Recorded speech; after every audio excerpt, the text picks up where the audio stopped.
idea of why exactly we think it is not a legitimate choice and the state should ban drugs in general.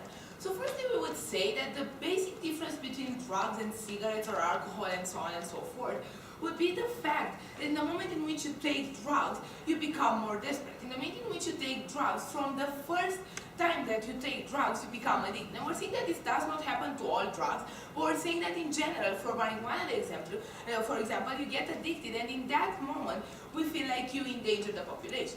Basically, the response to that was that, no, we're not endangering the population because you already would be in a safer environment, and we would say that no, because there is no guarantee that if drugs could be provided by the state for you to buy, that means that you would have money to buy that drugs, for example. So we're saying that does not solve the problem. We're saying that it is not necessarily the fact that the ones who sell drugs endanger the population, but more like the drug addicts that are on the street that are not taken care of, endanger the population, because in that moment we see that there are drug addicts that don't have money, that won't have money to buy drugs in their model as well. So basically what we're trying to say here is that we endanger the whole population at the level of criminality rate, because in the moment in which you feel the need to take drugs, you go crazy, you will start to steal, you will start to try to abuse the population on the streets in order for you to produce money, regardless of if you were to buy drugs from a legal source or if you were to buy drugs from the black market.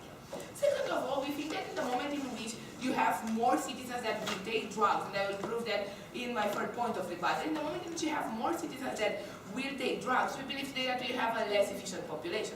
Because regardless of the fact that there are soft drugs that actually don't harm you that much, we think that your efficiency at the job, for example, lowers. In that means, in the moment in which you see people who take more marijuana, for example, we would have a much higher unemployment rate, which means that at the end of the day, we have a less efficient population. Thus, the active population of the state will have to suffer the consequences of a less efficient population, more taxation, for example, the fact that they have to support on welfare, for example, the people who are unemployed by the state has to give welfare, because since drugs are legal, we will still give welfare for people who are unemployed because they take drugs.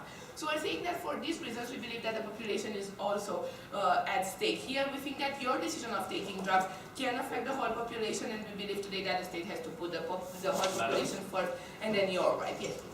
If someone decides he doesn't want to work and just wants to sit at home and watch television, would you ban that because it's inefficient for your population?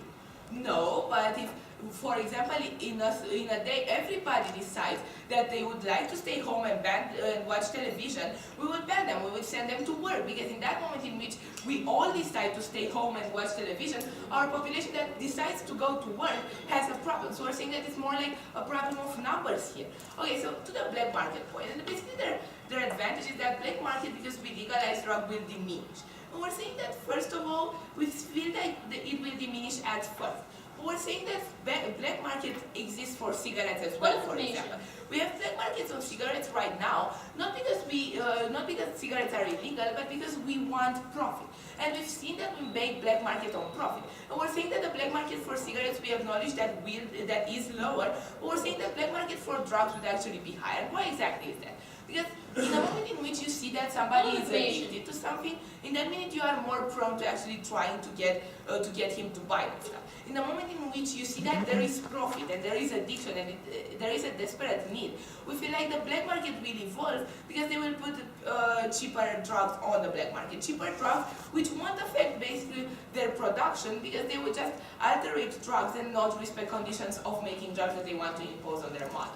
We see that black markets work the same for cigarettes, but it will be much, much higher for drugs, because in the moment in which you take drugs, you feel a constant addiction to drugs. And we're saying that for these reasons, we believe that the black market won't diminish, but the black market will just offer cheaper drugs, more harmful drugs, and people that are already desperate, that are already addicted, and that cannot get away from that addiction, we're saying that they will be more incentivized to go to black market, which at the end of the day, not only that does not solve the problem, but at the end of the day, we also give a harm to the drug user, because at least we know right now that on the black market we find all sorts of drugs, but then we will find altered drugs that cost lower, but you can also sell them lower in order for you to still be able to self-sustain the black market. So we're saying that this point won't go away.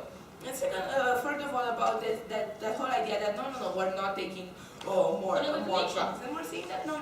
And we're saying that first of all, it is especially a problem with taking drugs when we're talking about kids. Because we've seen the peer pressure, because we've seen that they have to have a cost-benefit analysis. And if for me as a mature person, a cost-benefit analysis would be, do I want to endanger my body versus do I want to take drugs? For a kid would be, do I want to try this new thing, as we know that kids and teenagers are very curious, and this is why exactly they start taking drugs. What information?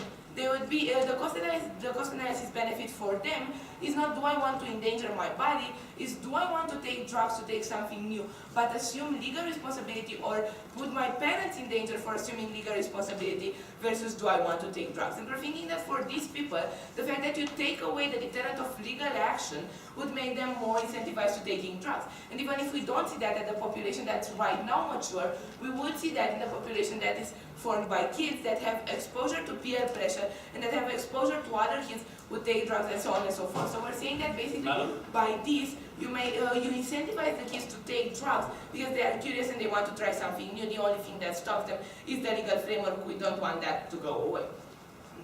Now to their third argument about how we protected the addicted people were saying that first of all, we don't necessarily want that. We're saying that in the moment in which their biggest harm is that those people take drugs in bad conditions with conditions that endanger their life. We're saying that they don't really even care because they already take drugs that endanger their life. We're saying that we don't care for the conditions as a state because if we balance that with the fact that we have more drug use and in the society that would be less evolved, we would say that we don't really care for that part of the population. Moreover, what we would say is that yes, maybe the number of people who would actually feel like they can go to rehab would increase, but we're saying that the number of would increase, but we're saying that the number of drug addicts would also increase. So basically what we're saying here is that you're winning on one side because people may go to rehab, and you're losing on the other side because the kids especially will start taking drugs. And we got that argument about how we don't evolve. And basically what we try to say here is that in the moment in which we have more people who actually take drugs, you have a population that is stable, you have a population that cannot self-sustain, and you have a state that did not fulfill its duty. What we're saying is that just because we've seen that war on drugs is inefficient, we shouldn't stop it because we see that drugs are a value that endanger our society and that the state has to take care of. Basically what we would say here is that we would want more active action towards it, and we don't care if we invest funds in it, because we're saying that as an international community, these funds will come back in the moment in which you have an active population that is not taking drugs, that can self-sustain. And we're saying that for all these reasons, we'd much rather take a war on drugs. For these reasons, we beg of you to oppose.